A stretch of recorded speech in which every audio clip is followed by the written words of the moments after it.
Every morning began, and the two who shared it. Some mornings, they wondered about the world and about themselves.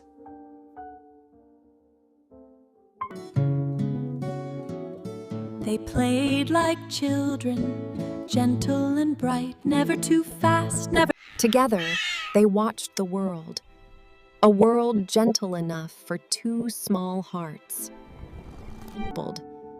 Even the dust in the air became their tiny universe, full of simple magic.